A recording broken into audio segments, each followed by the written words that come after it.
Question number 59. The partnership deed of Aman, Bharat and Chetan has a clause that any partner may retire from the firm on the following terms by giving 6 months notice in writing. The retiring partner shall be paid. देखिए यहाँ पर ये तीन partner है, अमन, भरत और चेतन। इनकी partnership deed में एक क्लॉज है कि कोई भी पार्टनर 6 महीने का नोटिस देकर फॉर्म से रिटायर हो सकता है।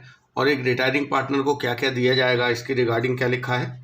एक तो उसका जो क्रेडिट बैलेंस होगा कैपिटल अकाउंट का और करंट अकाउंट का, वो दिया जाएगा रिटायरिंग पार्टनर को। और his share of profit to the date of retirement, मतलब रिटायर होने की डेट तक का फॉर्म के प्रॉफिट में जो उसका हिस्सा होगा वो दिया जाएगा उसे, अगर वो ईयर के बीच में रिटायर होता है। और ये कैलकुलेट कैसे किया जाएगा, on the basis of average profit of 3 preceding completed years, मतलब पिछले 3 साल के एवरेज प्रॉफिट के बेस पर till the date of retirement firm का प्रॉफिट एस्टिमेट किया जाएगा, उसमें से रिटायरिंग पार्टनर को उसका हिस्सा दिया जाएगा। His share of goodwill of the firm calculated on the basis of 1.5 times the average profit of 3 preceding completed years, मतलब फॉर्म की गुडविल में से जो उसका हिस्सा होगा वो उसे दिया जाएगा। और गुडविल का कैलकुलेशन कैसे करना है, 1.5 टाइम्स ऑफ एवरेज प्रॉफिट, मतलब पिछले 3 साल के एवरेज प्रॉफिट के 1.5 गुने के बराबर फॉर्म की गुडविल का वैल्यूएशन किया जाएगा और उसमें से जो रिटायरिंग पार्टनर का हिस्सा होगा वो उसे दिया जाएगा। इसके अलावा एसेट लायबिलिटीज़ का रिवैल्यूएशन करेंगे, जो भी गेन या लॉस आएगा रिवैल्यूएशन से वो भी उसको उसका हिस्सा मिलेगा। तो इसके बाद देखिए दिया है कि जो एक पार्टनर है चेतन, उसने 31 मार्च 2022 को नोटिस दिया है। देखिए 31 मार्च 2022 को नोटिस देगा तो 6 महीने बाद 30 सितंबर को वो रिटायर हो जाएगा। On that date the balance of his capital account was 1,60,000 and current account का डेबिट बैलेंस था 5,000 रुपये। प्रॉफिट पिछले 3 साल के दिए हुए हैं। देखिए यहाँ पर पार्टनर के करंट अकाउंट का बैलेंस दिया है, इसका मतलब पहले हम सारे एडजस्टमेंट करंट अकाउंट में करेंगे, रिटायरिंग पार्टनर का करंट अकाउंट बनाएंगे, उसमें सारे एडजस्टमेंट करेंगे। उसके बाद जो करंट अकाउंट का बैलेंस आएगा वो कैपिटल अकाउंट में ट्रांसफर करके रिटायरिंग पार्टनर का पेमेंट कर दिया जाएगा। यहाँ हमसे पूछा what amount is due to Chetan in accordance with the partnership agreement. हमें यहाँ पर केवल ये निकालना है कि जो चेतन रिटायरिंग पार्टनर है उसका टोटल अमाउंट पेबल कितना है, पेमेंट कैसे किया गया है इसकी कोई इन्फॉर्मेशन नहीं दी है। हम केवल करंट अकाउंट बनाएंगे, उसके बाद जो करंट अकाउंट का बैलेंस आएगा वो कैपिटल में ट्रांसफर कर देंगे। तो देखिए सबसे पहले करंट अकाउंट का जो बैलेंस दिया है वो लिखा जाएगा करंट अकाउंट की डीआर में, क्योंकि करंट अकाउंट का जो बैलेंस है वो डेबिट बैलेंस दिया है 5,000 रुपये। अब देखिए इसको क्या क्या मिलने वाला है। सबसे पहली बात रिटायरमेंट की डेट तक का प्रॉफिट, जो कि पिछले 3 साल के एवरेज प्रॉफिट के बेस पे कैलकुलेट होगा। तो अब देखिए पिछले 3 साल के प्रॉफिट हमें दिए हुए हैं, हम पहले एवरेज प्रॉफिट निकाल लेते हैं। तो देखिए इनको जोड़ के हम 3 से डिवाइड करेंगे, 33,000 एवरेज प्रॉफिट आ रहा है। ये पिछले 3 साल का एवरेज प्रॉफिट है, इसी को हम बेस मानकर till the date of retirement, retirement की डेट है 30 सितंबर 2022, तो 1 अप्रैल 2022 से लेकर 30 सितंबर 2022 तक का प्रॉफिट कितना होगा। ये जो प्रॉफिट आएगा ये 33,000 पूरे साल का है, मतलब 12 महीने का, तो उसके बेस पे 6 महीने का कितना होगा 16,500। ये पूरे फॉर्म का प्रॉफिट है इन 6 महीने का। इसमें से चेतन का शेयर कितना होगा, देखिए यहाँ पर प्रॉफिट शेयरिंग रेशियो नहीं दिया हुआ है, तो उस कंडीशन में ये जो 3 पार्टनर हैं अमन, भरत और चेतन, इनका रेशियो हम क्या मानेंगे, इक्वल। तो इसमें से चेतन का शेयर कितना होगा 16,500 इंटू 1/3, ये आ गया 5,500। ये चेतन को दिया जाएगा और इसको देने की एंट्री होगी P&L suspense account DR to Chetan's current account, क्योंकि यहाँ पर चेतन के जाने के बाद अमन और भरत के प्रॉफिट शेयरिंग रेशियो में चेंज होने की कोई इन्फॉर्मेशन नहीं है। तो चेंज नहीं होता है तो रिटायरिंग पार्टनर को जो प्रॉफिट दिया जाता है till the date of retirement वो P&L सस्पेंस से दिया जाता है। तो P&L suspense account DR to Chetan's current account होगा, करंट अकाउंट में हम CR कर देंगे 5,500 रुपये। इसके बाद इसको गुडविल का हिस्सा दिया जाएगा और गुडविल का वैल्यूएशन करने के लिए कहा गया है कि 1.5 times the average profit of 3 preceding completed years. तो एवरेज प्रॉफिट तो हम निकाल ही चुके हैं, इसी के बेस पर हम फॉर्म की गुडविल का वैल्यूएशन कर लेंगे। एवरेज प्रॉफिट में 1.5 का मल्टीप्लाई कर देंगे तो फॉर्म की गुडविल निकल के आई है 49,500। इसमें से चेतन का शेयर क्या होगा, देखिए चेतन 1/3 का हिस्सेदार है, तो 1/3 हम निकालेंगे 49,500 का, तो वो आएगा 16,500 रुपये। ये 16,500 रुपये चेतन को दिए जाएंगे। देखिए गुडविल रिटायरिंग पार्टनर को देने की एंट्री क्या होती है, gaining partners capital account DR to retiring partner. अब चेतन के जाने के बाद कौन बचा, अमन और भरत, तो यही दोनों गेनिंग पार्टनर होंगे। तो Aman capital account DR, sorry current account DR, Bharat current account DR to Chetan's current account. तो ये जो 16,500 इसको दिए जाएंगे वो गेनिंग रेशियो में देंगे अमन और भरत।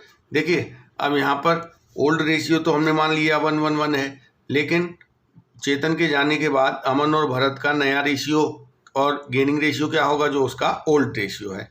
मतलब 1 और 1 ही इनका गेनिंग रेशियो होगा, 1 और 1 ही इनका न्यू रेशियो होगा।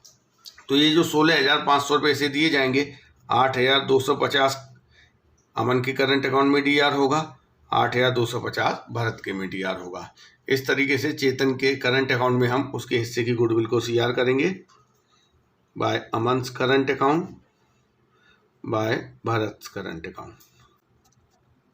इसके बाद देखिए इसमें कहा गया है एसेट्स और लायबिलिटीज़ के रिवैल्यूएशन से जो गेन या लॉस आएगा उसमें से रिटायरिंग पार्टनर को उसका हिस्सा दिया जाएगा। और क्वेश्चन में आगे ये बताया गया है कि एसेट्स और लायबिलिटीज़ के रिवैल्यूएशन से ना कोई गेन हुआ है ना लॉस हुआ है, तो उसके लिए हमें कुछ करने की ज़रूरत नहीं है। अब हम चेतन के करंट अकाउंट का बैलेंस निकालेंगे। तो देखिए बैलेंस क्रेडिट का टोटल करके डेबिट माइनस कर देंगे, तो इसका बैलेंस आ रहा है 17,000 रुपये। और ये बैलेंस कहाँ ट्रांसफ़र हो जाएगा, चेतन के कैपिटल अकाउंट में, क्योंकि पेमेंट कैपिटल के बैलेंस का भी होना है। अब हम चेतन का कैपिटल अकाउंट बनाएंगे। देखिए चेतन के कैपिटल अकाउंट का बैलेंस दिया हुआ है 1,60,000 रुपये। सबसे पहले वो बैलेंस हम क्रेडिट में लिख देंगे और इसके बाद ये जो हमने 17,000 रुपये कैपिटल अकाउंट में ट्रांसफ़र किए हैं करंट अकाउंट से लेकर, ये यहाँ पर CR होंगे। अब देखिए जो टोटल अमाउंट पेबल है वो निकल के आ रहा है 1,77,000। अब ये इसके पेमेंट की कोई इन्फॉर्मेशन नहीं है, तो हम यहाँ लिख देंगे अमाउंट पेबल टू चेतन।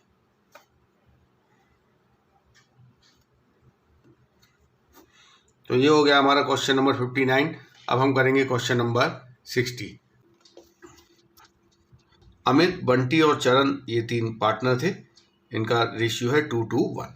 चरण रिटायर हो गया है 30 जून 2023 को, इसका मतलब इस साल के जो 3 महीने कंप्लीट हो गए उसके बाद ये रिटायर हुआ है।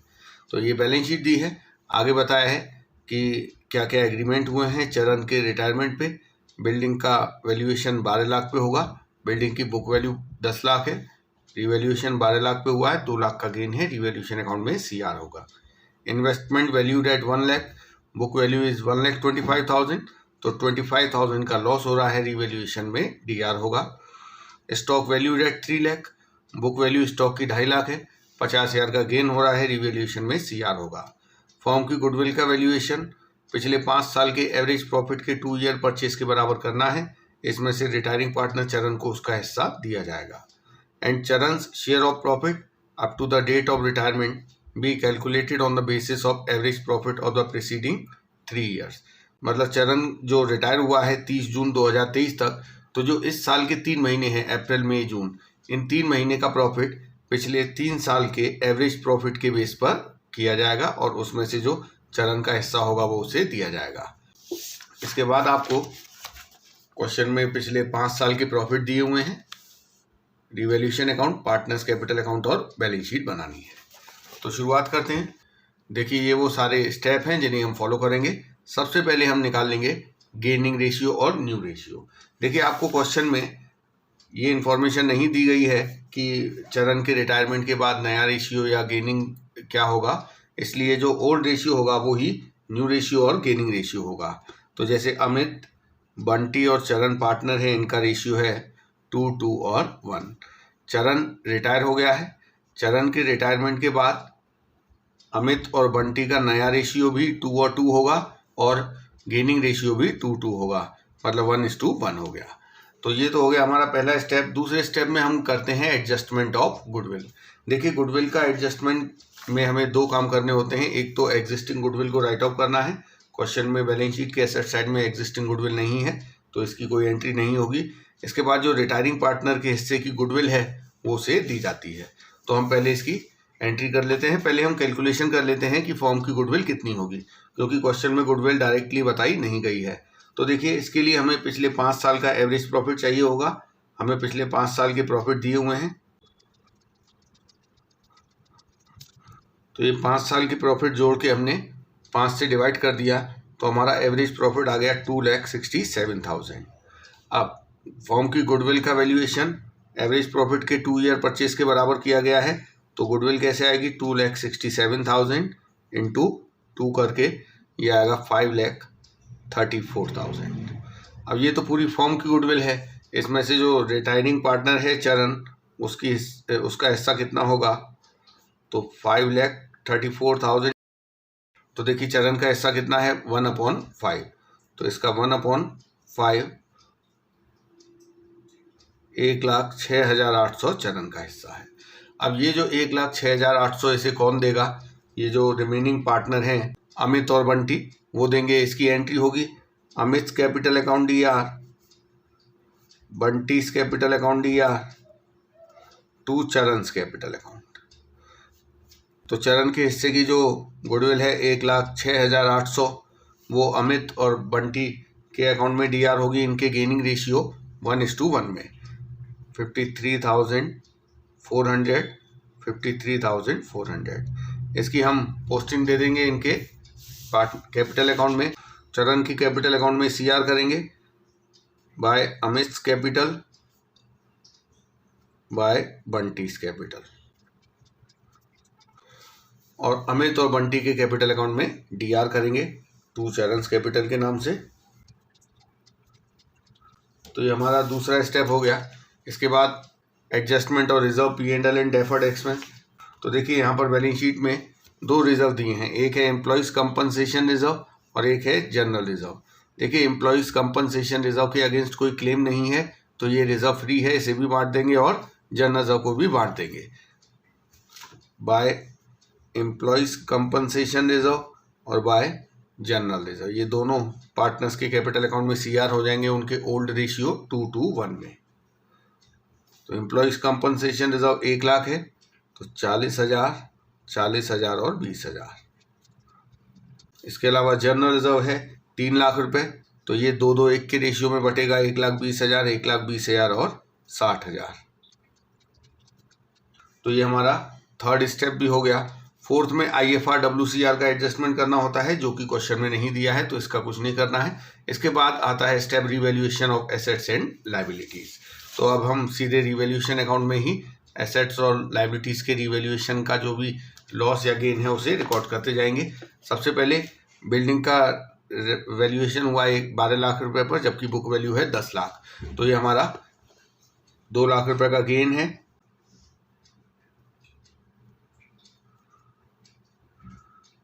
तो ये हमने रिवैल्यूएशन में CR कर दिया। इसके बाद इन्वेस्टमेंट 1 लाख रुपए पर वैल्यूएशन हुआ है, जबकि 1,25,000 बुक वैल्यू है, तो यहाँ 25,000 का नुकसान हो रहा है, इसे रिवैल्यूएशन में DR करेंगे। इसके बाद स्टॉक 3 लाख रुपए पर रिवैल्यूएशन हुआ है, जबकि उसकी बुक वैल्यू है 2.5 लाख रुपए, तो 50,000 रुपये का गेन हुआ है, रिवैल्यूएशन अकाउंट में CR होगा।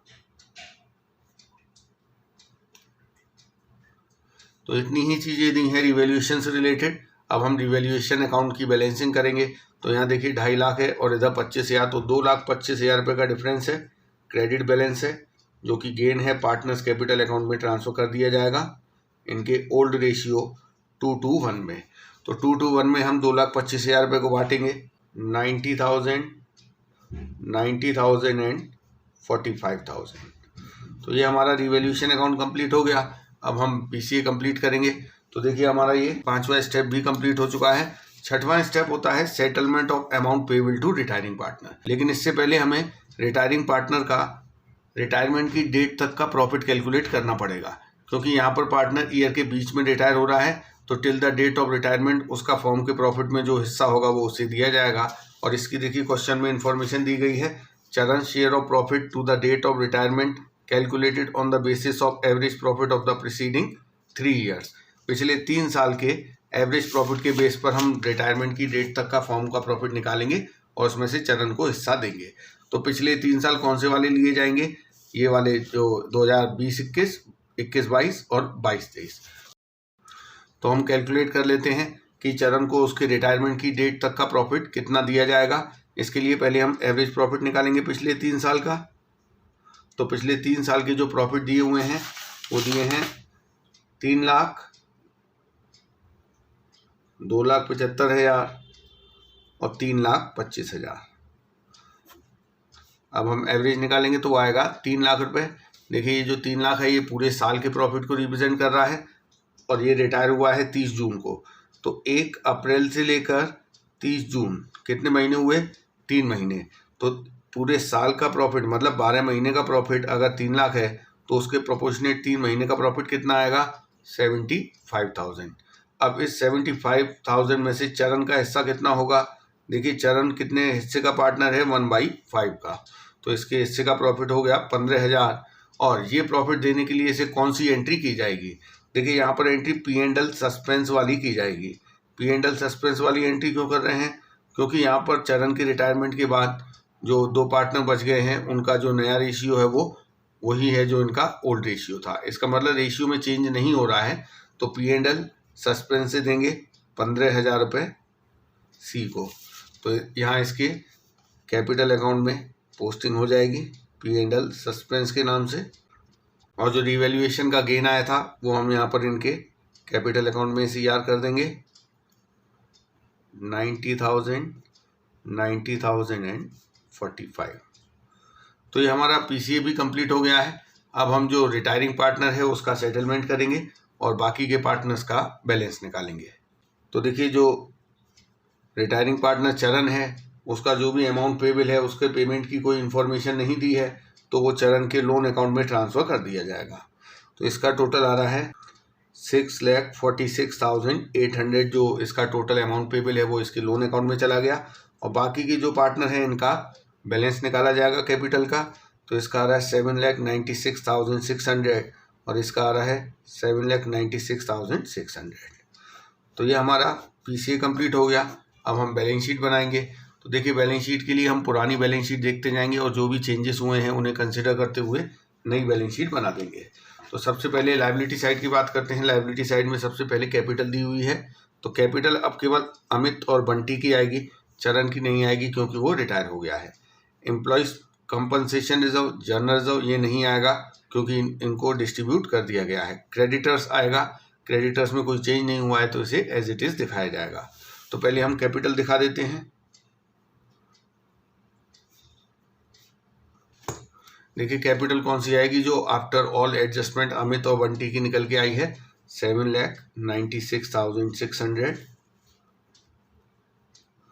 इसके बाद employees compensation reserve, general reserve तो आएगा नहीं, क्रेडिटर्स आएंगे, क्रेडिटर्स में कोई चेंज नहीं है तो इसे एज इट इज़ दिखाएंगे। और जो रिटायरिंग पार्टनर चरण है उसका जो अमाउंट पेबल है 6,46,800 रुपये, इसका पेमेंट नहीं हुआ है तो ये फॉर्म के लिए लायबिलिटी है, इसे बैलेंस शीट के लायबिलिटी साइड में दिखाया जाएगा। अब हम एसेट साइड पे आ जाते हैं। देखिए एसेट में सबसे पहले बिल्डिंग दिया है 10 लाख रुपए, लेकिन अब बिल्डिंग हम 12 लाख रुपए दिखाएंगे क्योंकि उसका रिवैल्यूएशन किया गया था 12 लाख रुपए पर। इसके बाद इन्वेस्टमेंट है, इन्वेस्टमेंट 1,25,000 के हैं लेकिन वो कितने पे रिवैल्यू किए गए थे? 1 लाख पे। इसके बाद स्टॉक है, स्टॉक की बुक वैल्यू 2.5 लाख है लेकिन रिवैल्यूएशन 3 लाख पे हुआ था तो 3 लाख दिखाएंगे। इसके बाद डेटर्स, डेटर्स में कोई एडजस्टमेंट नहीं हुआ है तो एज इट इज़ दिखाए जाएंगे 4 लाख रुपए। इसके बाद कैश एट बैंक 2 लाख रुपए क्योंकि कहीं से कैश ना आया है ना गया है। और इसके बाद कैश इन हैंड दिखाया जाएगा 1,25,000। इसके अलावा देखिए मैंने आपको बताया था जो रिटायरिंग पार्टनर है उसे 15,000 रुपये till the date of retirement profit दिया गया था। यहाँ पर हमने एंट्री की थी 15,000। ये जो 15,000 है ये प्रॉफिट अभी हुआ नहीं है लेकिन एस्टिमेट करके उसको दिया गया है तो ये P&L का एक तरीके से डेबिट बैलेंस है। तो P&L सस्पेंस के नाम से इसे बैलेंस शीट के एसेट साइड में दिखाया जाता है। अब हम टोटलिंग करेंगे बैलेंस शीट की। तो देखिए टोटल आ रहा है 40,000 रुपये। तो ये हो गया हमारा क्वेश्चन नंबर 60 और ये चैप्टर भी ख़त्म हो गया। अब नेक्स्ट वीडियो में हम अगला चैप्टर करेंगे, डेथ ऑफ अ पार्टनर।